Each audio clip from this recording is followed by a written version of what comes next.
Hello, everyone. Welcome to Global Express. I'm Neena Gopal. This is the new Indian Express's weekly interaction with experts, where we analyze the impact of developments in our backyard, on our neighborhood, and of course on India. Do click on the new Indian Express website and tweet and follow Global Express.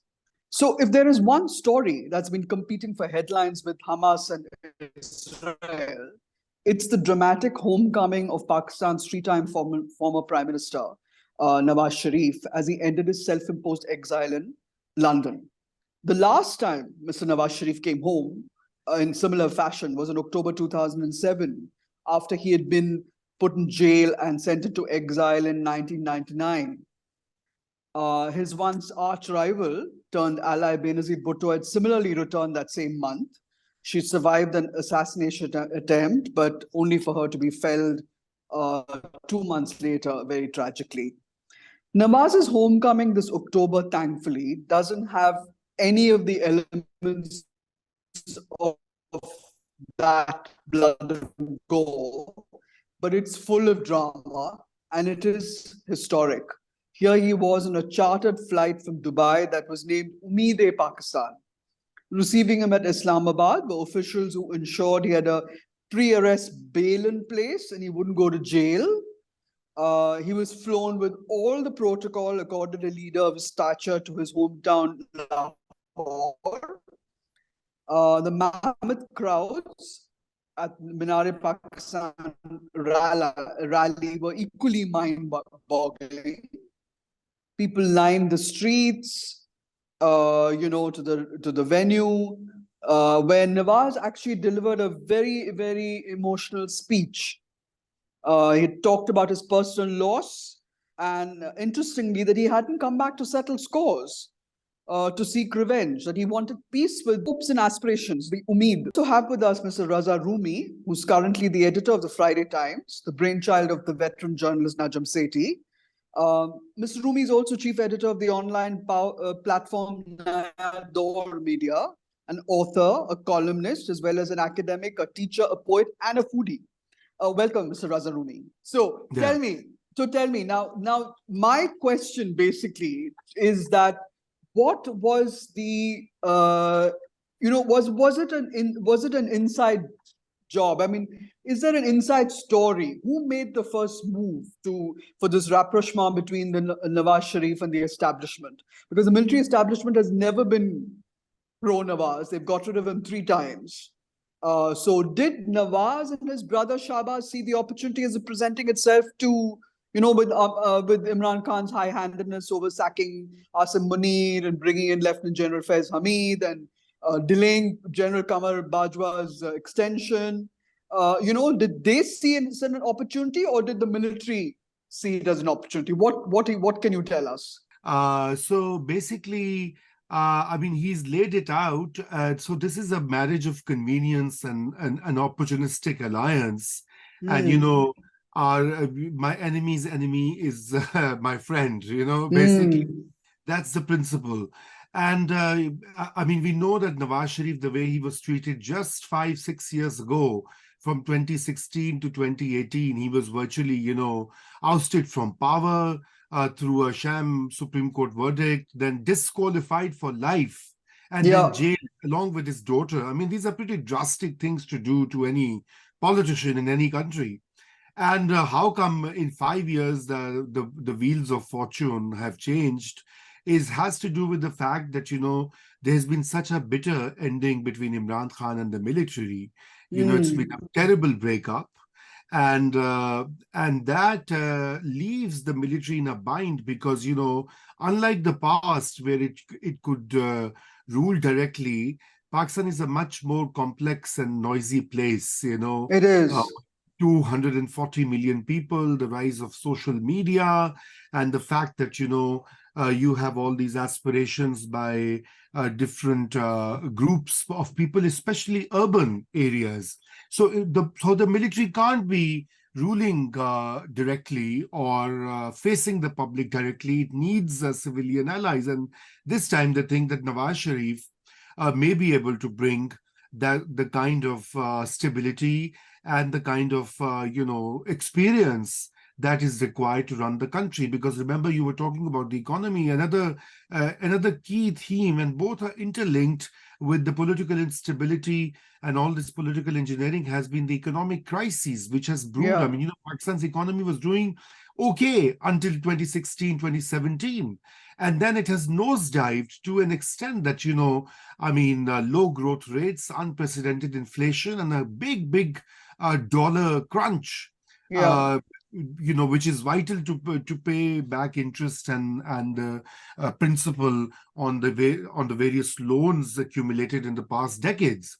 So, But so Raza, just to basic, give it a political color, yeah, isn't Shehbaz Sharif's handling of the economy being blamed? Although it is actually Imran Khan's, sort of policies which, or lack of policy which actually drove the economy into the ground.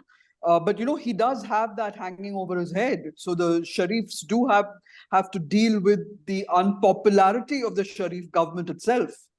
If yes, if and yes. if and when elections are held.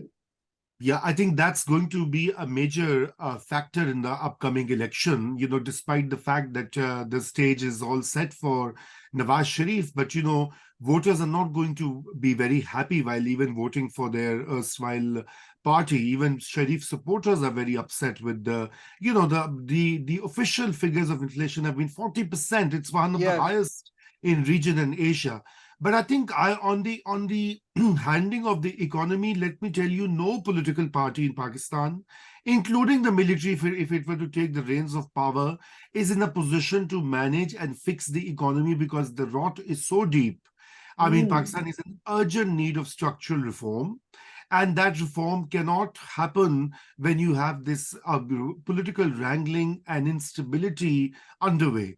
I mean, I'll just cite 2 points to illustrate this issue Yeah. about the unfixability of Pakistan's economy.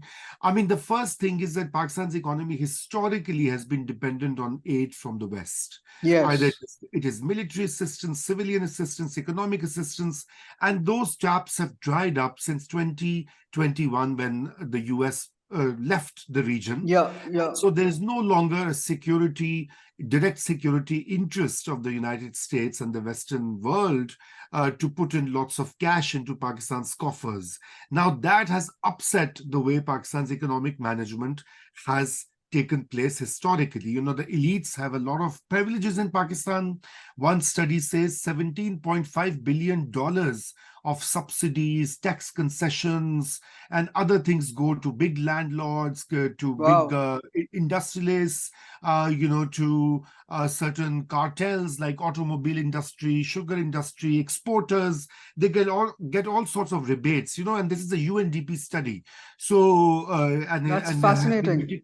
yeah, and all these elite privileges were being, in a way, bankrolled through foreign aid, and that has really shrunk now.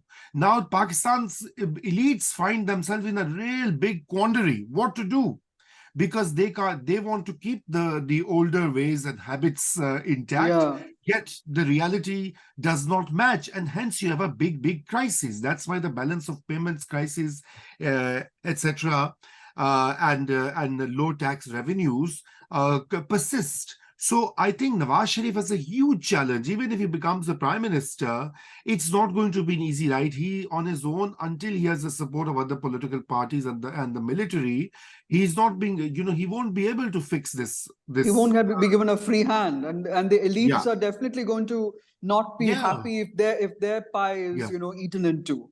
Yeah, so that's why the current army chief, the incumbent, is trying to, look towards the Gulf countries, Saudi Arabia, Yes. And UAE, Qatar, to yeah. come in and invest in Pakistan, instead of just doing dole out. So they want to privatize certain public enterprises. They want to sell the Pakistan International Airline, Yeah. mineral contracts, huge money coming in. And I think that is also another reason why Nawaz Sharif's, linking to your earlier questions, that, because of this in growing engagement of Gulf countries in Pakistan. I mean, they've always been Pakistan's They've always allies. been there.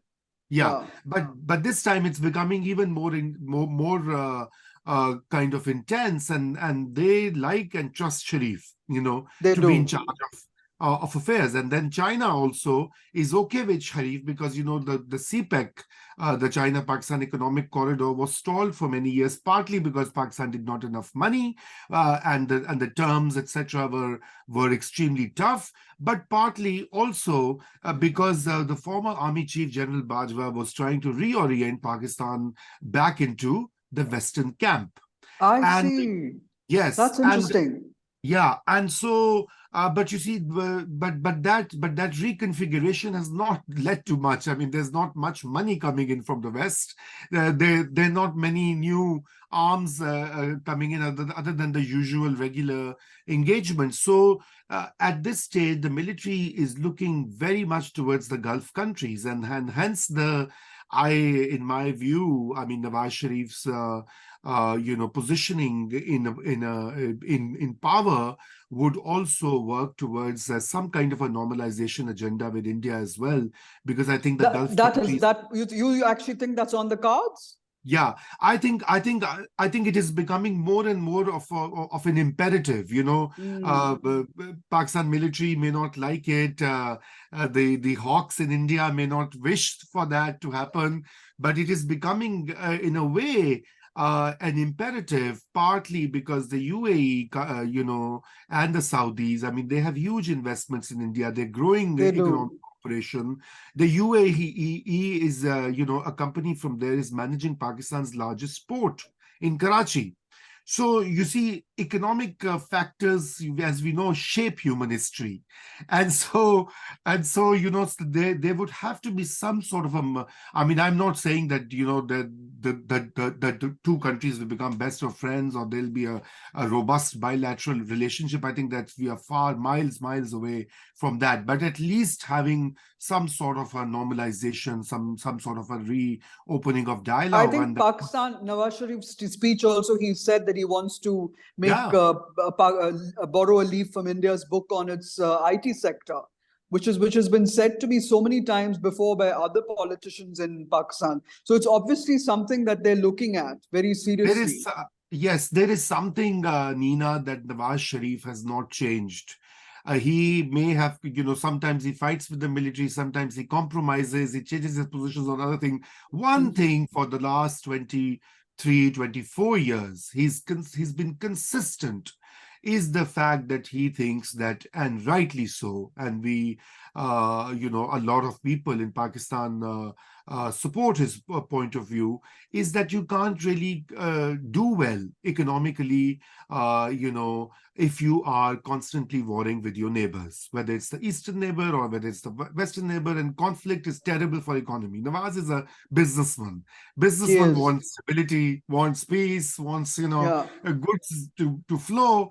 I mean, he's not into this, geopolitical war mongering, etc., that a lot of hawkish politicians like to do, because at the end of the day, he knows that, and that Pakistan's economic potential is going to enhance, and can be realized if we do open up trade with India, and not just India, but also become a gateway towards Central Asia, But etc., will that given be the. possible right now with the very uncomfortable relations that Pakistan has with Afghanistan? That is a big stumbling block. But I think if at this stage, if trade, there was an article in Foreign Policy by a Hmm. former World Bank staffer who had said that Pakistan would gain tremendously by opening up trade, and it would partly meet its foreign exchange needs, but it would also benefit India going forward. So I think one thing at a time, and if this move can happen, because I think the military also has realized, since General Bajwa, the former outgoing army chief, who had said it in public 3 or 4 times in his Hmm. various speeches, right? So at the moment, the problem is in India, because the Indian side and the Indian ruling party does not really trust Pakistan, or uses or wants to Pakistan bashing is a good electoral We have strategy. elections So, coming, yes. yeah. Yeah, So I I don't know. know how that plays out, but But so, but can I just go back to the question I asked the ambassador as well about, the Imran Khan? Now, when elections were being held in, when Nawaz was in jail in 2018, and now Imran is in jail when elections are going to be held, possibly in January 2024. So, do people in Pakistan accept the meddling of the judiciary, the army? I mean, the young people in Pakistan that you talk to today are not as willing to just roll over and play dead like they were before. So, will this election actually then also have a question mark over it? Over its the free and fair sort of tag. If you have a big man like question mark. Imran Khan, like who's as popular as he seems to be, being in jail. I mean, I also agree that Nawaz would make a much better, more pragmatic leader. Uh, but what do you think? Do you think it'll Uh, cast a shadow? I think it would definitely. The 2018 election was managed and manipulated, and the 2024 election is also going to be managed. I mean, the early signs are very clear. The very fact that the popular leader who leads a big party with considerable support in Pakistan's urban areas is in jail. His Mm. other colleagues are in jail. His second tier has been jailed. Hundreds or some say thousands of his workers have also been put into jail. It is not a very conducive environment for a fair election. And unfortunately, in South Asia, in 75 years, we have not really looked at it. What's happening in Bangladesh, or Yeah. earlier cases from Sri Lanka. This thing, Pakistan has unfortunately not really. Establishment uses an old playbook. But as you rightly said, the young people, the restive population, I mean, this time round, maybe the kind of climate that exists in Pakistan, because you see, the if you were following Pakistan events in Pakistan on May 9, there was a confrontation between Imran Khan supporters and the military. Yes. It's Yes. Of course. there were these attacks and protests outside military installations, and Yeah. Yeah. that has both acted as the final rupture in that relationship, but also an opportunity for the military to come back with a heavy crackdown on the PTI. But yet So you have the Supreme Court saying that that civilians should not be tried in military yeah, courts, yeah, which that I is think is that quite is a development. it is a big development, and I think ultimately, because the court also has a new chief justice who's relatively independent. So and that's why there's a change. But how far would just one institution go forward? Because remember that Sharif's party and the Pakistan People's Party have enabled the military to launch this crackdown on Imran Khan's party. They were You think partners in so? this process. Yes, yes. They Mm. were, at that time when May 9 happened, the Shahbaz Sharif government was very much in power, and Yeah. they were and they supported the militaries, and they uh, you know and they were enabling that. Then they brought in so many laws in the parliament, amending the Army Act, some of it which has been struck down by the Supreme Court, amending Official Secrets Act, giving a formal role of economic management to the military.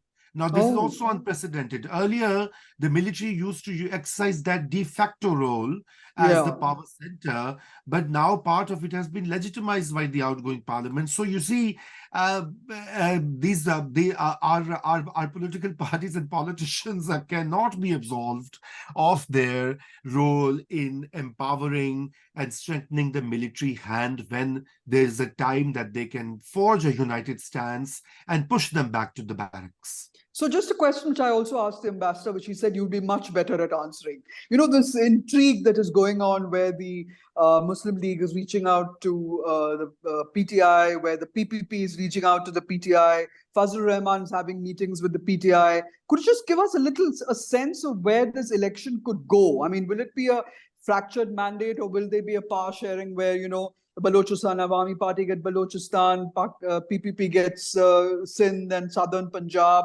and it goes back to Punjab and KPK go back to the Muslim League. Now you see that's a very important question, but the contours of this are very unclear at the moment, because I think, contrary to the public perception that Nawaz has struck some kind of a deal with the army, actually the reality is far more fluid and complex. Really?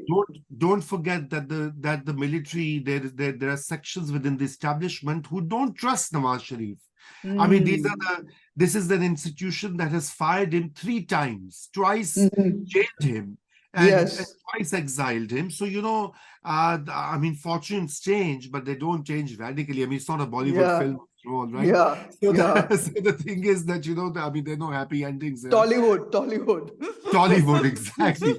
So I think what is happening here is that there's a process of negotiation going on, and in the next 1 or 2 months, based on what the electoral results would be, there would be a sort of a coalition government. But there's a dilemma here, because if Nawaz is a weak prime minister, if he becomes a prime minister or his brother, then they won't be able to fix some of the urgent things that the military wants, to be fixed for an economic revival. The primary objective at this stage for the military, and the worry, is the sinking economy, because